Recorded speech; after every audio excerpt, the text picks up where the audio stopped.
Chapter 6. This chapter is updated by novels.pl. A simple burning hand magic spell would require Greem to expend approximately 20 adept energy points, which meant that Greem could cast 4 burning hand spells in a row. But, of course, that was just in theory, as it was extremely difficult to achieve that in reality. When an adept had a full energy pool, his mind was performing at its best. No matter whether he was pondering over hard questions or casting spells, he would perform the best when his energy pool was full, but when an adept's energy pool was at 1/3 its max, his mind would become fatigued. The most significant expression of this would be dizziness and the swelling of certain tissues in the brain, causing the adept to feel sick and start throwing up. If he tried to cast a spell at that moment, even a spell that would normally only take him 5 seconds, he might not even be able to cast it in 10 seconds, and there was a good chance he might not even be able to cast it at all. Therefore, when any adepts were required to frequently cast spells,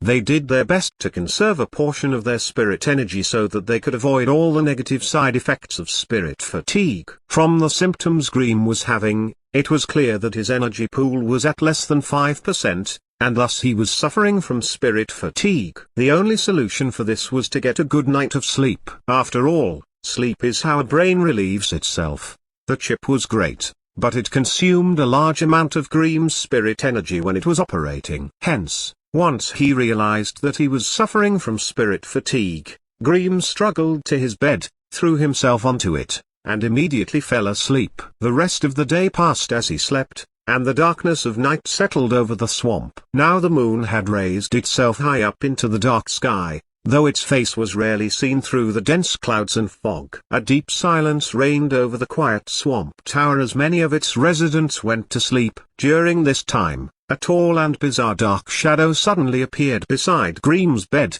bending over him and quietly staring down at him. As the result of nausea from his severe spirit fatigue, Greem didn't sleep well. Even though he was in a sleeping, his brows were tightly knitted in a frown and his face was filled with distress.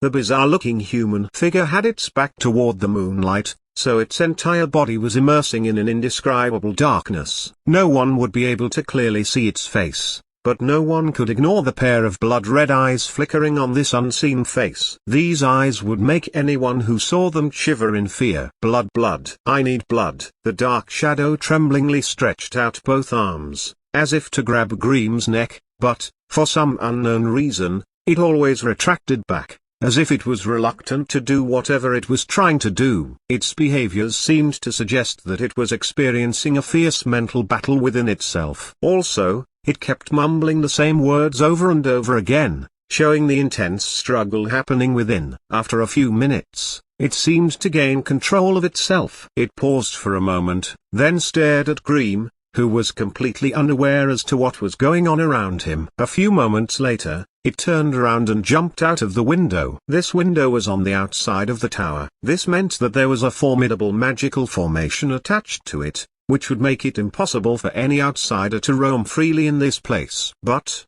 strangely enough, when this dark shadow grabbed onto the tower wall outside Greem's room, it never actually triggered the magical formation surrounding the tower. If Greem had seen this, he would have realized that this being was an apprentice adept, as only apprentice adepts had the magical talismans which would let them freely travel through the magical formation. The dark shadow was climbing around the outside wall of the adept tower at an extremely fast speed. Its movement was swift and agile, yet seemed effortless as the shadow flowed around the vertical face of the tower. This was an impossibly impressive feat of strength and dexterity, and would have stunned anyone who witnessed it. Surprisingly enough, it seemed like it purposely moved through the dark corners of windows and ledges, where moonlight couldn't reach. This made its movements even more impressive, yet also hard to see. Its movement was swift and graceful, and it didn't make any noise over the course of its journey. Also, it seemed like it was searching for something specifically, as it purposely avoided the rooms which were still lit by candlelight. After searching for a while, it seemed to finally find whatever it was looking for. It hung on the side of a narrow window, tilting its head slightly to one side and listening for a moment. Only after making sure that the sound of breathing coming from inside the room was stable and lengthy did it carefully climb through the narrow window. For a while, nothing could be seen or heard inside the room. After a few minutes, it finally left the room, the faded smell of blood hovering around its body. It was obvious that the dark shadow was satisfied with itself. Before it sneaked away, it squatted on the narrow window and casually turned its head upward and looked at the sky. Right at this moment the clouds cleared just enough for the moon to shine through, pouring its silver light down from the sky above, and lighting up the face of the shadowy figure. What was seen was the youthful face of a teenage girl. Her face was fair and beautiful, but if one looked closely, they would see two sharp incisors sticking out slightly from her upper lip, and if they looked even closer, they would see blood staining these teeth. The beautiful young girl used her tiny tongue and gently licked both teeth clean. When she withdrew her tongue, she pursed her lips, as if she were tasting a delicious fine wine. Only after sitting there for a moment did she leapt out from the window and disappeared into the dark shadows below, where the moonlight could never reach.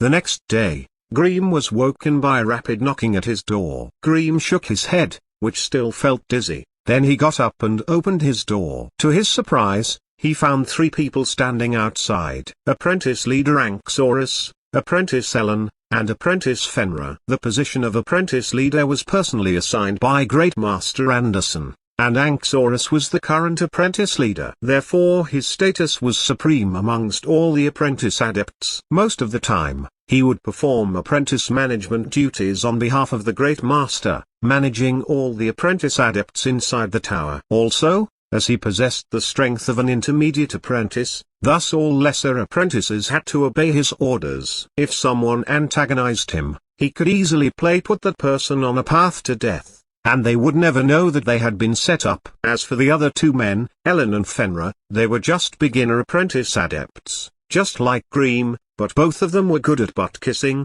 and they had followed Anxorus day in and day out, licking his boots. Hence they were considered the trusted followers of the apprentice leader. So wherever Anxorus appeared, these two flatterers would always be there. The relationship between them was similar to the symbiotic behavior between the killer trees and the blood-sucking ratans. Two flatterers needed help from Anxorus. Only then would they have the privilege to choose safer daily tasks. Meanwhile, Anxorus would need these two apprentices' help in order to hold back those idealists who desired his position. Grimm had an unsociable and eccentric character, and thus he rarely made contact with others. Therefore, the relationship between him and this group was not good, but not bad either. That's why he felt really surprised when he found out these guys standing outside his room. Apprentice leader Anxorus was a young man in his mid-20s. He had a hawk nose, a pair of thick brows, and sharp eyes. Although his facial features didn't make him look fierce, it still gave an imposing air to anyone who stared at him.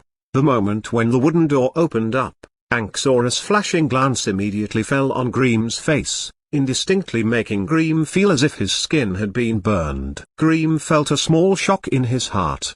He knew that this was an anomaly that only happened when one's spirit energy overflowed, and was a signal that this guy's overall power had reached to a very high level. Among all the apprentices of the tower, there was actually very strict divisions which were based on the power of the apprentice. Those who had only mastered one or two magic spells, and possessed a spirit level of 10 or less were all beginner apprentice adepts, considered to be the lowest ranked among the apprentice adepts in this tower. As for those who had mastered 3 to 4 magic spells, and had a spirit level of 11 to 15 were classified as intermediate apprentices, and they were considered to be fairly strong power. Finally, those who mastered 5 or more magic spells, and had a spirit level of over 16 were the elite of the tower, the advanced apprentice adepts. Once an apprentice's spirit level reached 20, then he had gained the qualification to become a pseudo-adept, and the Great Master Adept would give him a special treatment,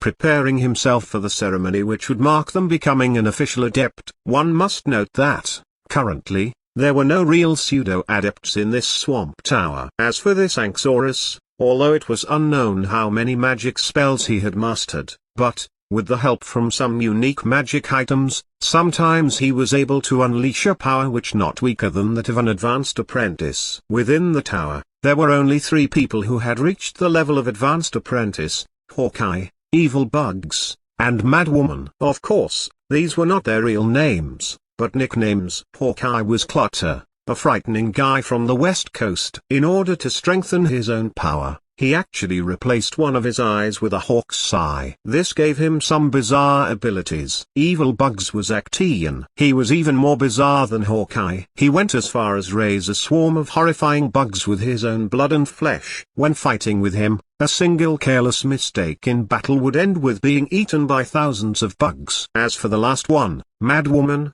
she had an immense thirst for violence. Using a huge steel sword, which was taller than your average human, she was undefeated among all the apprentices. She was so violent and terrifying in battle that no one dared to challenge her. The 3 of them had either mastered some magic spells with tremendous power or possessed some bizarre and unique abilities. No matter what, they had long ditched the status of ordinary apprentices and all become candidates who had the potential to break through and attain the status of pseudo-adept. Thus, when facing with the flaming glance from such a powerful apprentice adept, Grimm's spirit was clearly not enough to support him, and his mind was suppressed by the person in front of him. Grimm, something happened in the tower last night. Do you know anything about it? Apprentice leader Anxorus was still staring coldly at Grimm without saying anything. It was Ellen who was doing all the talking. What? Something happened? Was someone killed in a magical experiment? Obviously, Grimm had no idea what was going on. There were no issues with any magical experiments. Someone was murdered right inside his room. Finding that Grimm's puzzled eyes and shocked expression didn't seem fake, Anxorus spoke slowly, but his eyes were still focused on Grimm's face, making sure he missed nothing of Grimm's expression. Murdered? Grimm was startled, but he immediately became freaked out and said, "Who died?"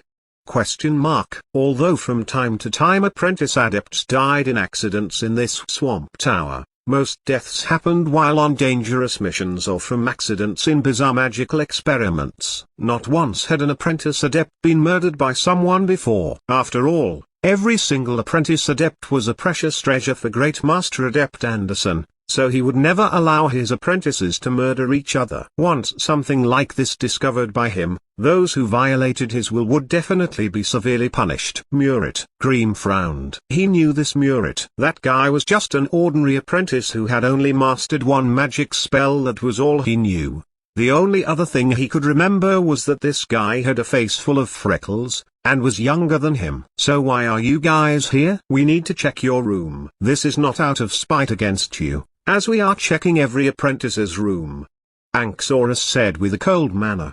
That's right, we have to check everyone's rooms. Move aside quickly, or we will tell the Great Master that you are to blame for this murder. Do you think you will live long if that happens?